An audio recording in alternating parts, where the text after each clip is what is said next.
बघा आज हानी शॉपला जाऊन काय घेऊन आली होती, तिचं फेवरेट माझा डेअरी मिल्क घेऊन आली होती। तिला ना डेअरी मिल्क खूप जास्त आवडते, पण तिला दात नाहीत म्हणून चावायला येत नाही। पण माझी पिल्लूला हुशार आहे, फर्स्ट त्याला कवरला चावते, सगळं मेल्ट होऊन गेले की काढून दिले की चांगलं खाते। पण मी मागत होते, मला देतच नव्हते, हातामध्ये देऊन काढून घेत होती सारखं। पण आज तिनं लई खुश होती, तिने डान्स करायला पण शिकून गेली।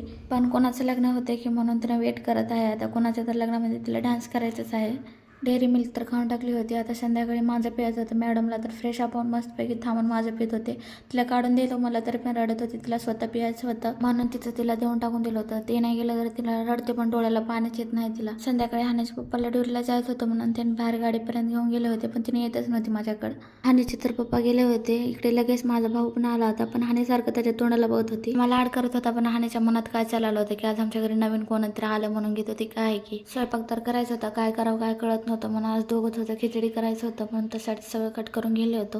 एका भगोन्यामध्ये 4 माप तेल टाकायचं, कट केलेले कांदा टाकून थोड्या वेळानंतर अद्रक लसूणचं पेस्ट, कढीपत्ता टाकून ना चांगलं मिक्स करून घ्यायचं। थोड्या वेळानं मिरच्या टाकायचं, मिरच्या तेलामध्ये चांगलं कळल्यानंतर त्याच्यामध्ये टोमॅटो टाकायचं कट केलेला। टोमॅटो तेलामध्ये चांगलं विरघळल्यानंतर हळद, थोडंसं मीठ, मिरचं पण टाकून घ्यायचं। सगळं चांगलं मिक्स करून गेल्यानंतर थोडंसं लिंबू पिळायचं त्याच्यामध्ये। मग सगळं झाल्यानंतर तांदूळ धुवून टाकायचा, पण मी अगोदर धुवून ठेवले होते। त्याला ना चांगलं मिक्स करून घ्यायचं, जोपर्यंत त्याचा कलर चेंज होत नाही तोपर्यंत चांगलं मिक्स करून घ्यायचं। सगळं मिक्स झाल्यानंतर त्याच्यामध्ये तुम्हाला जेवढं पाणी लागेल तुम्ही तेवढं टाकून घ्यायचं।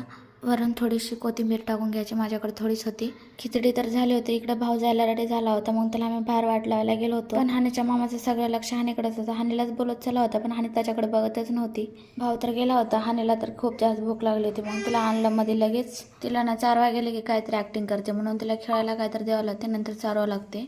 मॅडमचं खाणं तर झालं होतं, पण पाणी पाजवायला गेलं होतं तर पित नव्हती माझ्या हातानं, तिच्या हातानं तिला पियायचं होतं। मला पण खूप जास्त भूक लागली होती म्हणून मी पण जेवण केले। आता करमत नव्हतं म्हणून थोडं बाहेर फिरा म्हणून हानीला घेऊन बाहेर गेलो होती फिरायला। थोडंसं फिरून रूम मध्ये आल्या होत्या, लगेच हानीचे पप्पानी पण आले होते।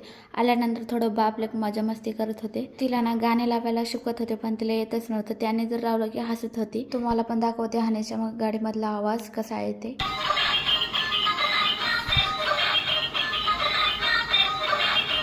हानीची गाडी कशी आहे, हानीच्या गाडीमधलं सॉन्ग कसं आहे ते कमेंट करून सांगा।